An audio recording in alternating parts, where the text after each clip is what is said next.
दोस्तों, कभी कभी जिंदगी में हमें ऐसे लोग मिल जाते हैं जो हमारे अपने नहीं होते, लेकिन फिर भी दिल के सबसे करीब बन जाते हैं। ऐसी ही एक छोटी सी लड़की थी, शिम्मी, जिसने गरीबी में जन्म लिया पर इंसानियत में अमीरी हासिल की। यह कहानी है भागलपुर की गलियों की, जहां गंगा किनारे एक बच्ची ने दोस्ती की वो मिसाल दी जो शायद पूरी जिंदगी भी नहीं भुला पाएंगे। तो दोस्तों, कहानी को आखिर तक जरूर सुनिएगा, क्योंकि इसका अंत आपकी आंखें नम कर देगा। भागलपुर की सुबह थी। गंगा किनारे हल्का कोहरा फैला था। लाल सूरज धीरे धीरे पानी से ऊपर उठ रहा था और उसी किनारे पर एक झोंपड़ी से धुआं उठ रहा था। वो थी शिम्मी, 13 साल की एक पतली दुबली लड़की, जिसके चेहरे पर मासूमियत थी लेकिन आंखों में जिम्मेदारी। पुराने बर्तन में चाय बनाते हुए वो माँ से बोली, माँ, आज मैं स्टेशन के बड़े प्लेटफॉर्म पर जाऊंगी, वहाँ ज्यादा लोग आते हैं। माँ बुखार से तप रही थी, धीरे से बोली, ज्यादा देर मत लगाना, मैं डर जाती हूँ। शिम्मी मुस्कुराई, डरना मत माँ, मैं जल्दी लौट आऊंगी। फटे थैले में चाय के गिलास रखे छोटा सा स्टोव उठाया और निकल पड़ी। रास्ते में बच्चे स्कूल के यूनिफॉर्म में जा रहे थे। वो देखती रही और मुस्कुरा दी, एक दिन मैं भी पढ़ूंगी, बस थोड़ा वक्त और। स्टेशन पर हलचल थी, गाड़ियों की सीटी, कुलियों की आवाजें और उस शोर के बीच गूंजती एक धीमी सी आवाज, चाय ले लीजिए, गर्म चाय। शिम्मी भीड़ के बीच घूमती रही। कुछ लोग मुस्कुराकर चाय लेते, कुछ झिड़क देते, हटो लड़की,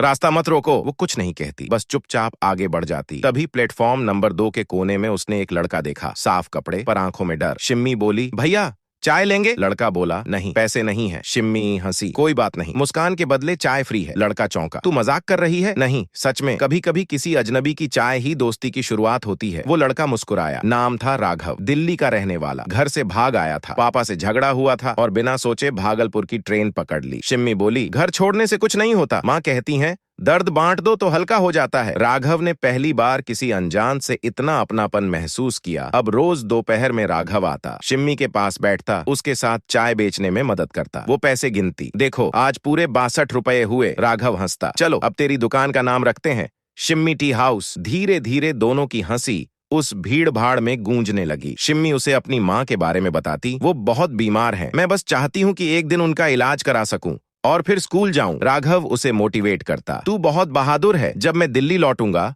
तो तुझे पढ़ने भेजूंगा, वादा है। शिम्मी हंसती, लोग वादे करते हैं, निभाते नहीं। राघव बोला, मैं निभाऊंगा। रात में दोनों गंगा किनारे बैठते, शिम्मी आसमान की ओर इशारा करती, देखो वो तारा मेरे पापा हैं, जब मैं रोती हूँ वो झिलमिलाते हैं। राघव ने कहा, और वो छोटा वाला तारा? वो मैं हूँ, जो अभी छोटी है लेकिन एक दिन बड़ी बनूंगी। धीरे धीरे दोनों एक दूसरे की ताकत बन गए। राघव फिर से घर से बात करने की सोचने लगा। शिम्मी बोली, माँ कहती थी माफ कर दो, इससे खुद को सुकून मिलता है। राघव ने माँ को कॉल किया। फोन उठते ही आवाज आई, राघव तू जिंदा है बेटा? आंखें नम हो गईं। अगले दिन सुबह राघव स्टेशन पर आया, कंधे पर बैग था। शिम्मी बोली, जा रहे हो? राघव ने सिर झुकाया। माँ रो रही थी, लौटना तो पड़ेगा। शिम्मी मुस्कुराई, जाओ, लेकिन याद रखना एक शिम्मी भागलपुर में है जो पढ़ना चाहती है। राघव ने जेब से छोटी सी कॉपी दी, इसमें हर दिन कुछ ना कुछ लिखना, जब तक मैं वापस ना आ जाऊं। ट्रेन चली। शिम्मी दौड़ती रही, हाथ हिलाती रही, जब तक ट्रेन गायब नहीं हो गई। उसकी आंखें भरी रहीं, दिन बीतते गए। माँ की हालत और खराब हो गई। शिम्मी ने डॉक्टर को बुलाया लेकिन फीस नहीं दे पाई। उस रात आसमान में काले बादल छा गए, हवा तेज चली, बिजली गिरी और बारिश ने सब डुबो दिया। शिम्मी झोंपड़ी से बाहर भागी, माँ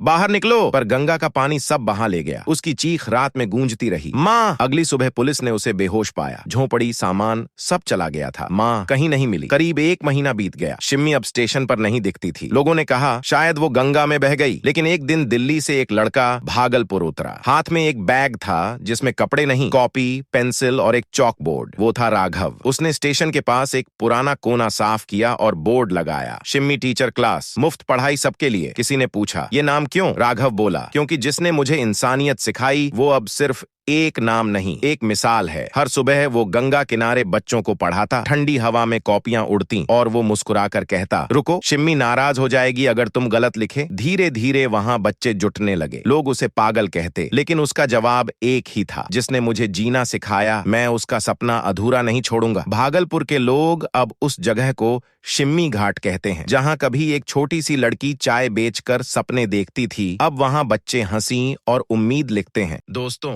शिम्मी भले अब इस दुनिया में नहीं है, लेकिन उसकी इंसानियत आज भी जिंदा है, हर उस बच्चे में जो मुश्किल हालात में भी मुस्कुराता है। याद रखिए, कपड़ों से नहीं, दिल से अमीरी होती है, और सच्ची दोस्ती वही है जो वक्त, दूरी और मौत से भी बड़ी होती है। अगर शिम्मी की कहानी ने आपके दिल को छुआ हो तो वीडियो को लाइक कीजिए, कमेंट में लिखिए इंसानियत जिंदाबाद, और ऐसी ही दिल छू लेने वाली कहानियां सुनने के लिए हमारे चैनल सरताज की स्टोरी को सब्सक्राइब करना ना भूलिए।